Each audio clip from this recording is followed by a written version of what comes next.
Welcome to Spread Love in Organizations, the healthcare leadership podcast where we explore leadership with purpose. I'm Naji, your host, joined today by Giovanni Abbadessa, a medical oncologist and PhD with 23 years drug development experience across academia, small biotech, and pharma. Giovanni is passionate, hands-on, and entrepreneurial leader specializing in oncology, hematology, and rare disease preclinical and clinical development. He has worked on the development of nearly 30 clinical and as many preclinical experimental drugs across 8 classes of agents. Currently, as Chief Medical Officer of ModeX Therapeutics, Giovanni guides strategy and execution of a variety of clinical programs in oncology and infectious diseases. Before that, he held a series of senior leadership roles at Sanofi, Arcule, and Zyopharm Oncology. Giovanni serves on several for-profit and non-profit boards. He spent his postdoctoral fellowship at Temple Fox Chase Cancer Center in Philadelphia and began his oncology and physician career in Italy. Giovanni, it is so great to have you with me today. Nice to be on your podcast, Naji. Thank you for having me. I'd love to start first with your personal story. What drove you to medicine, then shifting into biotech and pharma? That's a long story. Let's hear it. So I grew up in Naples, south of Italy, and it's an amazing place. If you live there, you have to learn how to survive a little bit. But on the other hand, there's beauty, natural beauty, architectural beauty, human beauty everywhere, and you learn a lot from life there. So my father was professor of hematology, oncohematology at the university, at one of the 2 universities in Naples, and then became chair of an hematology department. So I didn't want to go into medicine. At the end of high school, there was a little bit of pressure in at least to try and taking the test and see if I could access. And I actually passed with very good ranking and entered a school. There were, I think, 1,200 people who tried and 250 spots. And so I said, okay, I was actually always interested in understanding mechanisms and solving problems and physiology of the human body. So I said, okay, I'll give it a try. And the first, in Italy, you have 6 years of med school. The first year was chemistry, biochemistry, stats. It was hard. But then there was an English exam, which I passed very well, which motivated me. And then I became more passionate about the biology and about, especially when you go into clinical subjects. So in Italy, you do the first 3 years is all basic sciences, and the next 3 years is clinical sciences. So once I finished the first 3 years, I didn't want to be in the same university as my father was teaching. So I switched to the other university so that I would not be with his friends, professors. Now, something very important happened. I wanted to be an interventional cardiologist. I like cardiology, the mechanisms, and so on. But I wanted to try what it means. So I found through an introduction the way to go to spend a month in Milan in a new hospital where they were pretty much ahead in interventional cardiology. And if I remember correctly, I was booked to go there in August, to spend my August there. But I was volunteering. I volunteered for years with a nonprofit organization in Naples, which was founded by a missionary who's also a priest, who's also a theologist, who also writes books with famous Italian writers, who's also friends with Mother Teresa and Muhammad Yunus, the Nobel Prize for peace, I believe. He invented the concept of the microcredit. And so together with him and Mother Teresa, he opened a number of missions in East India, West India, and then Africa, and then South America. So I took a trip with the organization that I was helping in Naples, and we spent a month in India touring and checking the projects in West India, south of Indore.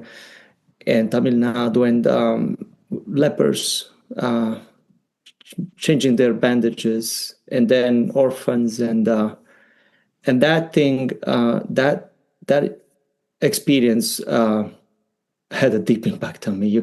We were not going there as tourists; we were going there to learn and do. And I remember still today when we arrived, another great human lesson, life lesson.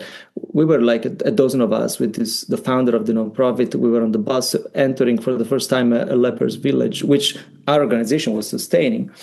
But these lepers were encouraged to work because the concept was always we provide funds, but the people who benefit of the funds have to work and have to do things and deserve to be helped and want to be helped. That was a very important piece. You have to want to be helped. And when we are entering the village, the founder told us very seriously, guys, you're going to see people that are clearly worth nothing. They cannot have a life outside of here because they're in India, they're segregated, discriminated.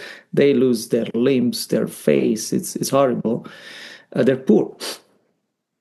Probably what you pay in university fees is their entire years of life. You're also going to see people who are horrible monsters, who look like monsters and scary. Do not dare treating them as inferior. Do not dare showing them that you're scared or disgusted. That would be horrible of you to do. It would be shameful of you to do. So we arrive in the village and we get down the bus, and 60 or so lepers come surrounding us, and it was like in a zombie movie, very scary. But we took very seriously the promise of being welcoming and try and smile. And well, within half hour, we were dancing with them, hugging them. Wow. And they were showing us very proudly the work that they were doing. It was such a lesson. There were two villages, one with lepers who were still sick and receiving drugs, and they were taking care of animals and growing plants and food.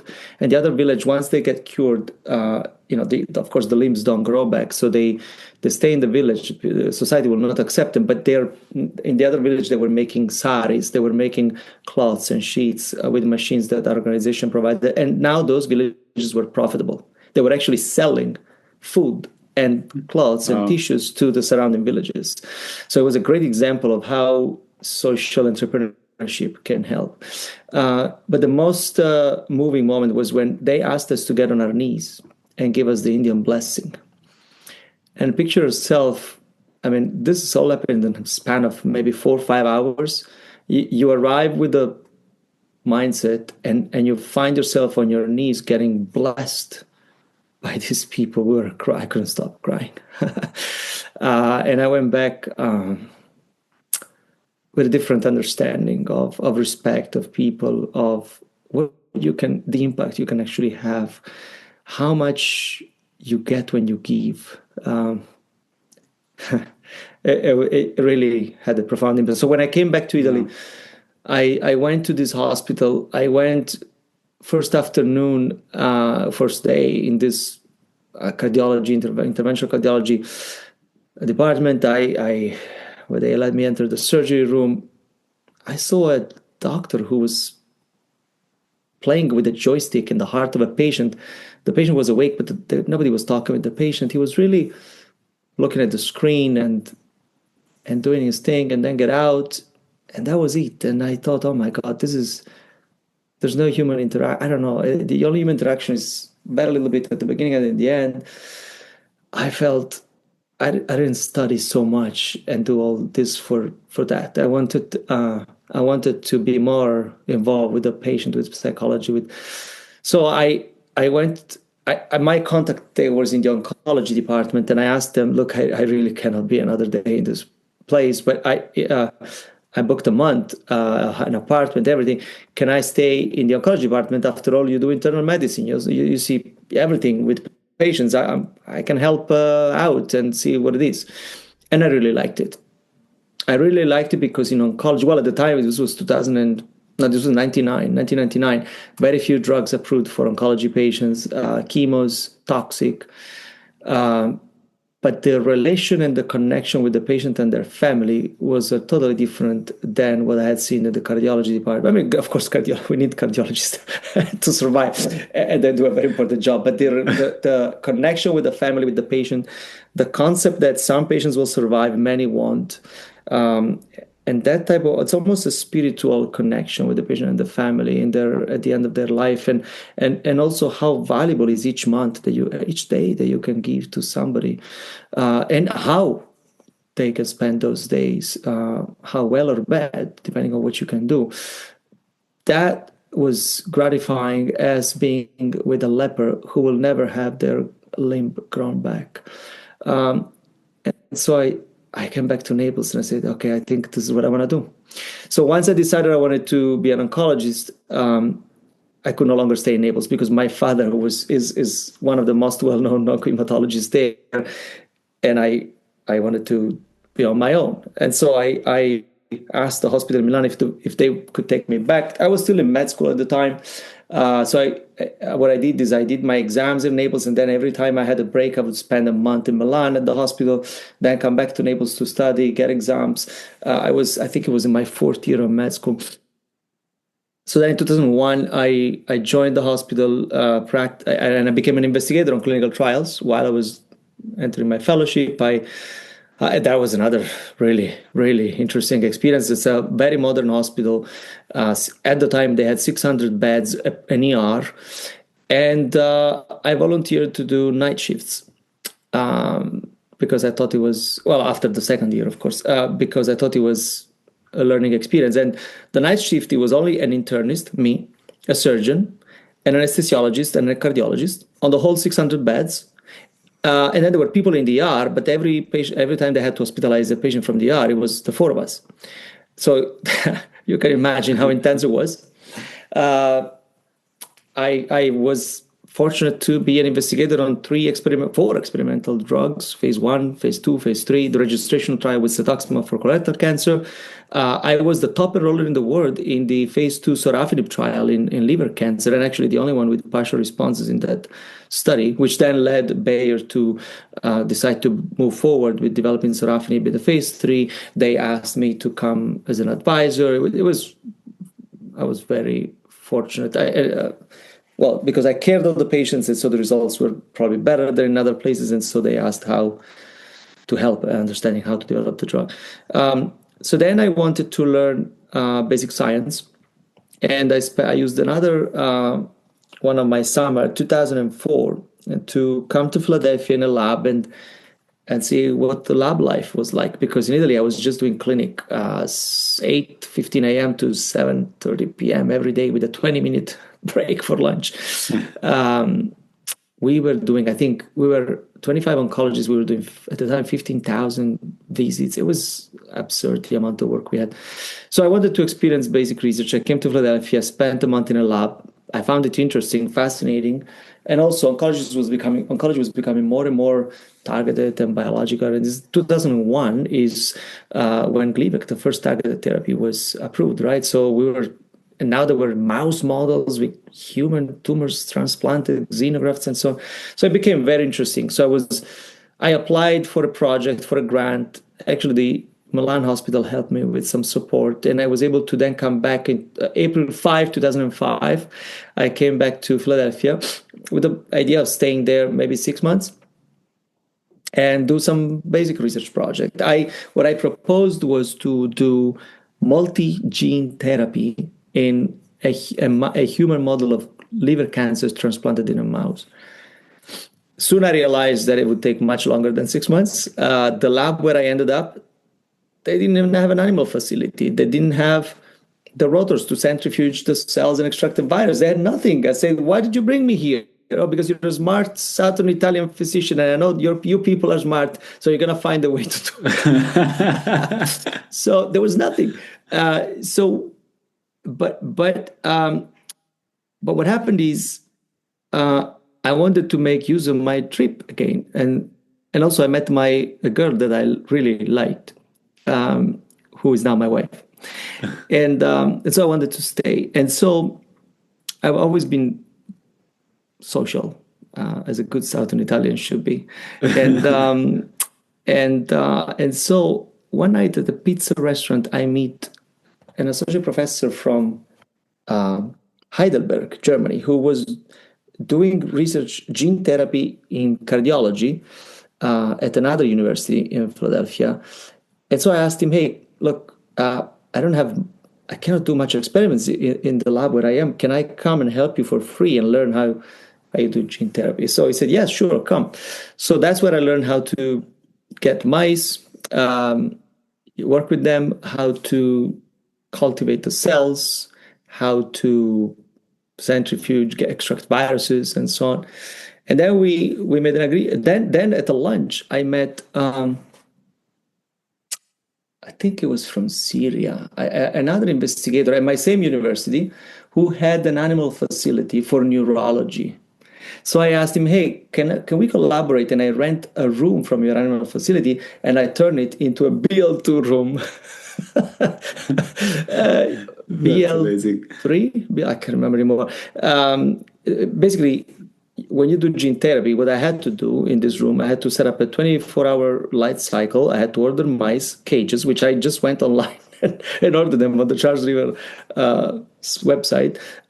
Then I had to order a hood, a laminar flow hood. Then I had to set up a laminar flow in the room so that whenever you use viruses under the hood, it aspirates out anything that can fly out, right? So I did that. I ordered the mice. I started my experiments. And thanks to the other university who helped me making the genes. And these experiments actually were working. We were injecting the mice with these genes and the tumors were disappearing. Then I set up a model of ovarian cancer. And at the same time, I was once a week going to Fox Chase to still stay in the clinic. So there was a very very good learning. I enrolled in this PhD in genetics. But after 2.5 years, I said, okay, I want to go to patients. I want to help patients, not mice. And I tried to go back to Italy. But getting a proper job as an oncologist in Italy revealed to be quite not only, well, I had a couple of offers, but the salaries were, I would have had to share the apartment with someone. It was, at this point, I had already 6 years of med school, 4 years in the hospital as an oncologist, 3 years as a PhD. And also, it was hard to bring my girlfriend, now wife, to Italy with me because she's not European. And so I decided to look for a job here in the US. And I got a couple of offers. One that I like more because it was in Boston. I wanted to stay in a city. And so I came to Zaya from Oncology in Boston at the end of 2007. And the rest is history. Well, that's you asked me, how did you begin? I love it. That's just the beginning. Yeah, so thanks for this incredible story and sharing it. You've worked across academia and you started in this biotech, but you also worked in big pharma. So thinking about this, how has those movements between these different environments shaped your leadership and shaped who you are and how you think about science? Well, I think you need to add the third sector, which is the nonprofit volunteering, because if you're talking about shaping behavior and leadership style, the volunteering work, I tell everyone, plays a big role there. Of course, with the nonprofit, after going to India, I also went to Albania and did a lot more work in Italy. But here, when I came in Boston, 2007, 2008, at that time, there were problems in Italy. There was trash in the streets. The prime minister was a very smart guy, but he liked girls. And so he was caught a few times with girls in different places. So the reputation was not super professional for Italians, right? And a few times people told me, oh, Italy is just good for pizza and why not to work with them? And I said, well, no, I actually know very, very good doctors and a lot of good professionals there. So I started an organization here in Boston with the help of a few friends to promote Italian professionalism and bring Italian professionals together and organize cultural events in English for everyone in the Boston area. And having, convincing volunteers to do things, to get together, to spend time, especially if they're professionals with busy lives, that takes a different angle than telling somebody at your workplace that they have to do something because they're paid to do it. And so you learn a lot about bringing people together, understanding what everybody likes and what everybody knows how to do, and try to leverage what everybody likes to do more while they also contribute in other ways. So that was very important. The other, so it was then what happened in 2011, I was fortunate to be accepted at the Harvard Business School leadership training. What they do is they offer the entire semester, leadership semester, training that they do during the MBAs. They offer it for executive education in a full week. You have to sleep there. You start at 8, you finish at midnight for a whole week. It's groups of 8 in the dorms, and that was another changing experience, right? Because a physician, a scientist, you're not trained in leadership. I had some natural things that came from the experiences in Italy, in the nonprofit, but having them objectively demonstrated how useful these are, and the behavior, how behavior impacts behavior, that was fundamental. But also understanding more the business and team building and so on. I had no idea of these things, not in an organic way. So that really changed. It's like turning on a light in a dark place. It was for me. And then in 2014, as I was working on clinical trials, at this point at Arcule, right, what happened is I was working on phase 1, 2, and 3 at Arcule. We had a phase 3 study, which in 2014, the phase 3 study, unfortunately, the second phase 3 study was negative. So Arcule had to restructure. The same year, I started the School for Italian Children in Boston. Not because I wanted, but because families asked, and I didn't want really to do it. And so I tried to have somebody else do it, and we were just helping. It was not at the quality that people wanted, so we had to become independent and rent a place. And today, that school has 180 children every Saturday morning. We only teach Italian full immersion, no English spoken, and we have 180 children and a dozen adults. Wow. And that's another, of course, we reimburse the teachers, we pay the rent, but a lot of this is volunteering, and we have a team of volunteers. The teachers themselves are partially volunteers. So that's another. I've been doing this for now, 15 years with the nonprofit. Nonprofit and volunteering really helps you shaping leadership traits and understanding people, groups, communities, behaviors. And the other aspects, things that happened in those years that really shaped was that the first biotech, Zypharm Oncology, 2007, you remember there was a financial crisis. So the company, we had 3 drugs in the clinic, but went from, I think, $3 a share to less than $1 a share. We were delisted by NASDAQ. Leadership was failing to guide the company. The company went from 50 people to 15 in a matter of a summer. But it was not just that. It was hard to see a guide. And that was a real teaching. The head of the fish determines how the rest of the fish smells. And even if you had 3 drugs molecules in the clinic, which actually were giving good data, I decided to leave the company because of the leadership. Then I went to Arcule. And at Arcule, we brought 7 drugs to the clinic in 80 years. And at Arcule, the phase 3 with the MET inhibitor failed in 2014. But the CEO was a very strong, compassionate, and human person. Yes, he became very nervous at that time. We did have to restructure and lose 70% of the people. And we, differently than at Zypharm, we didn't have, at that point, drugs that were giving good signals yet. But I stayed because of the leadership. The board made me head of the labs also. So I was already a head of clinical development. But the board made me, I was all in all the board meetings for the last few years.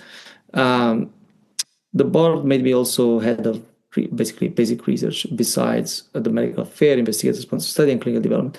And that was an important transition because once I took over the labs, I finally was able to bring together preclinical and clinical.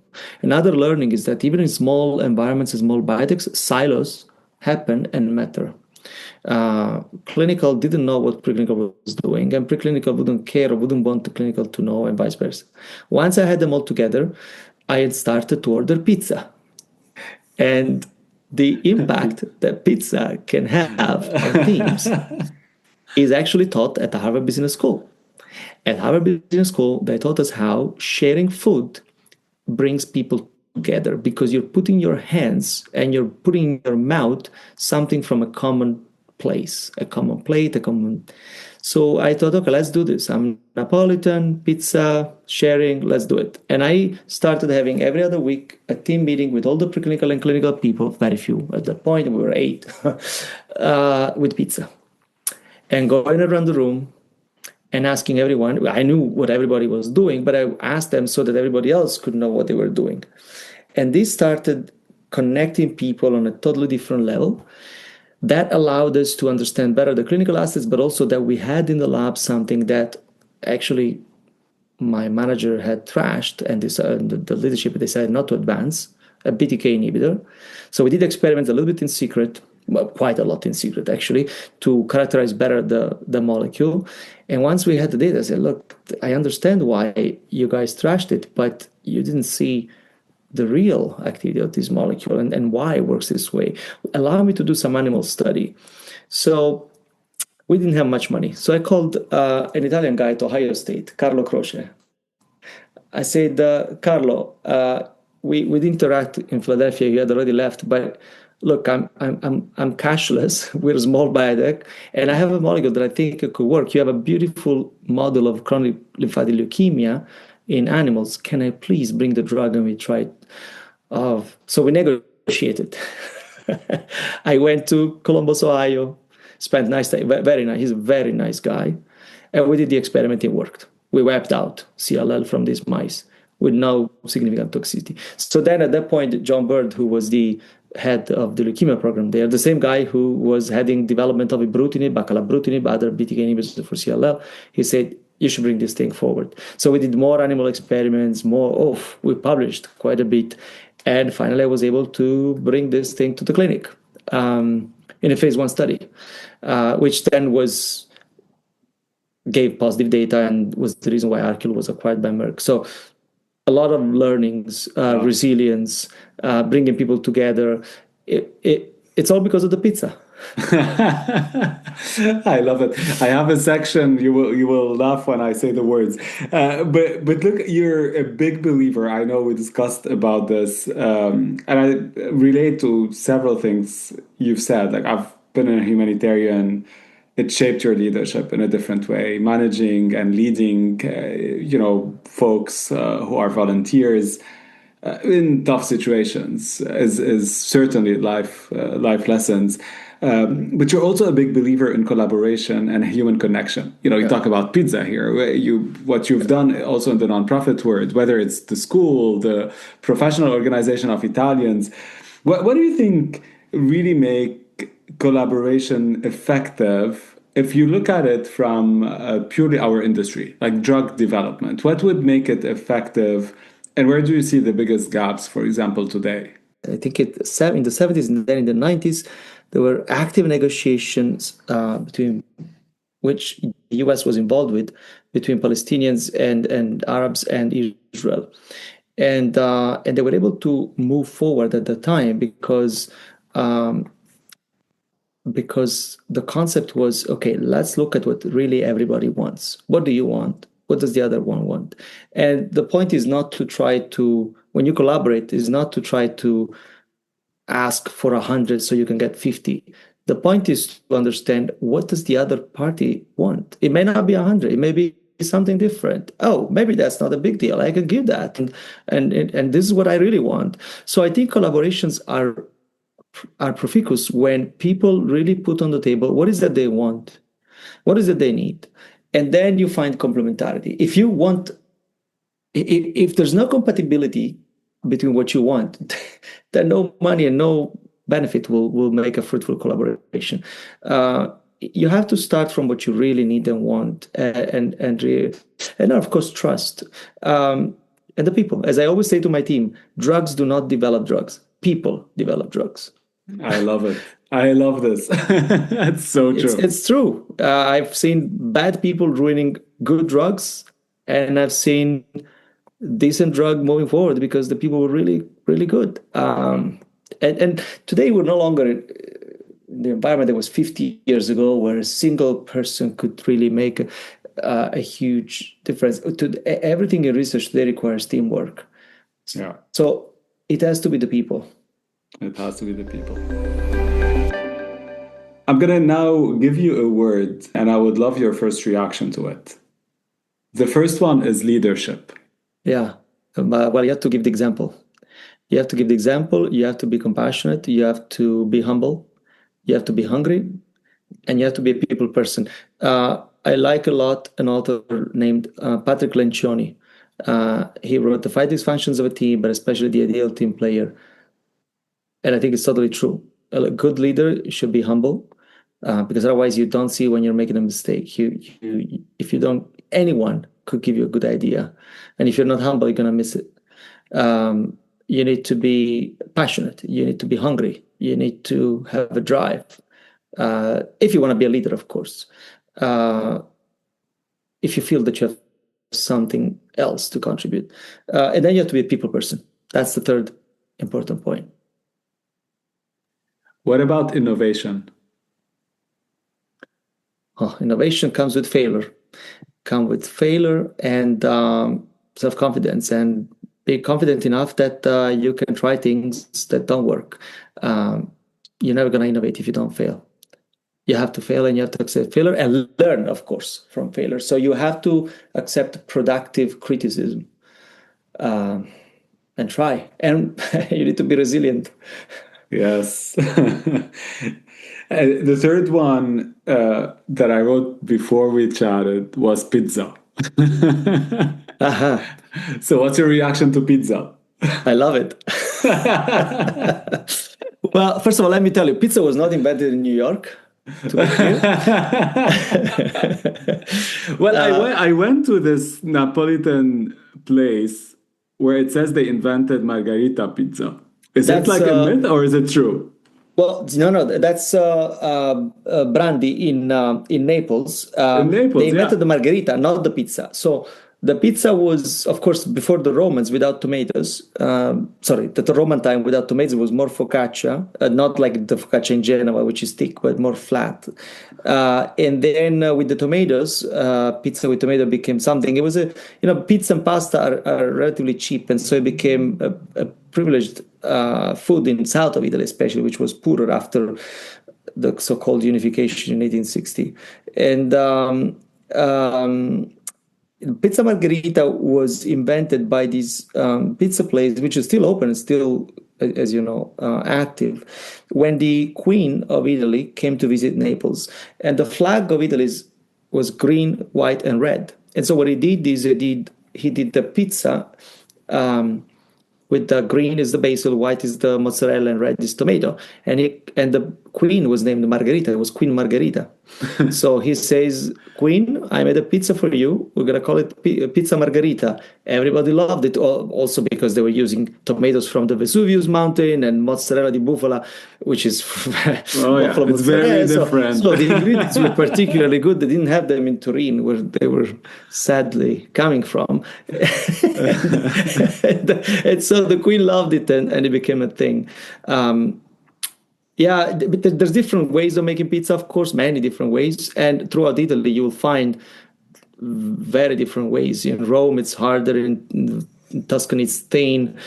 I don't. For me, the pizza is the Napolitan pizza, which is soft and thin in the middle with a thick crust. You need to use a different type of flour. You need to cook it very quickly, 60 seconds maximum. You have to be careful not to let it burn.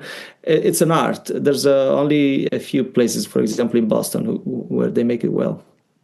Giovanni, I'm anxious now about our pizza evening we're having together and the pizza I promised to prepare. Well, yeah, and then the other thing I learned over these years that food really brings. I think food and medicine bring people together.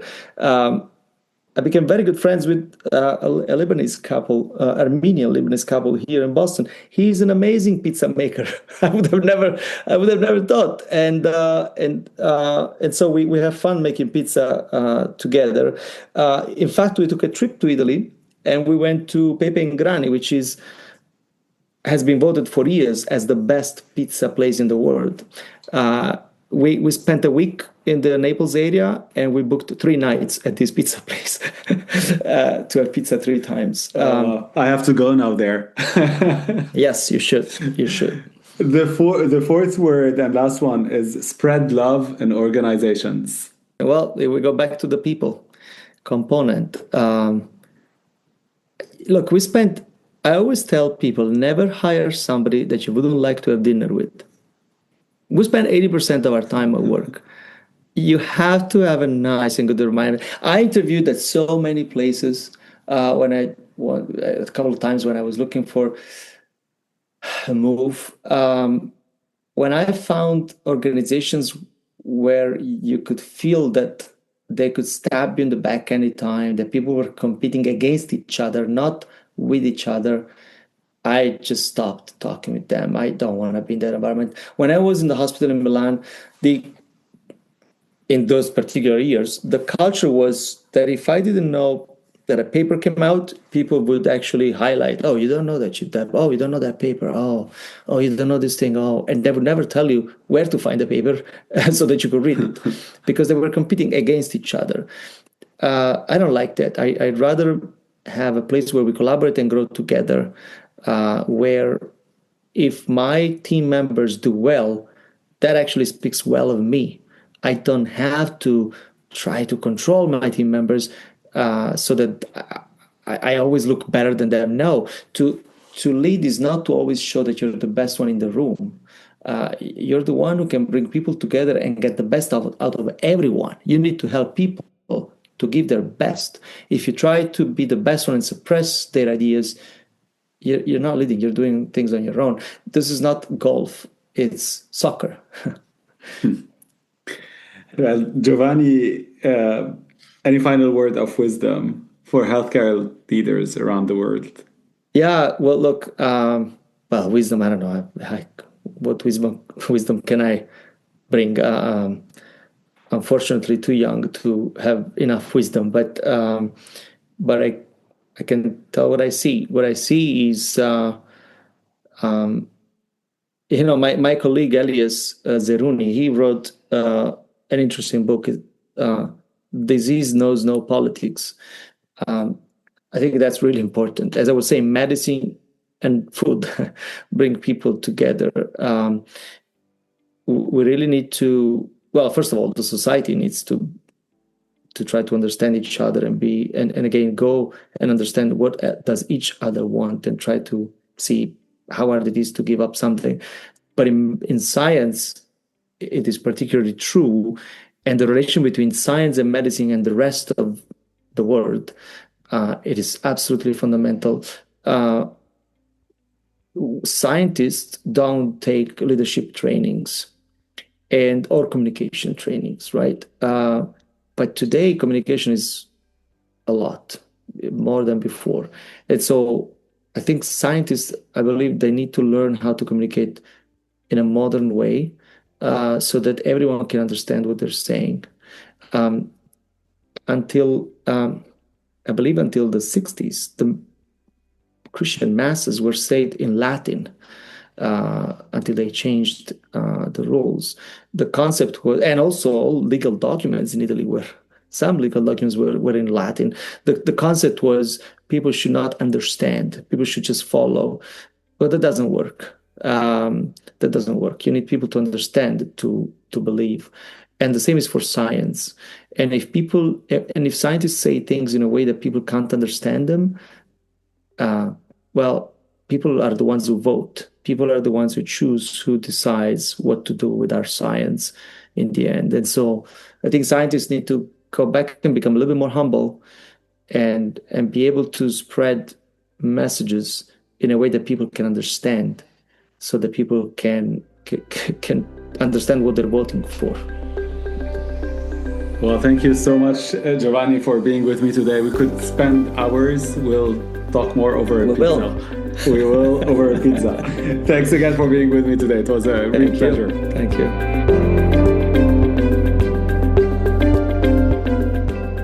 Thanks for listening to the show. For more episodes, make sure to subscribe to spreadloveio.com or wherever you listen to your podcasts. Let's inspire change together and make a positive impact in healthcare, one story at a time.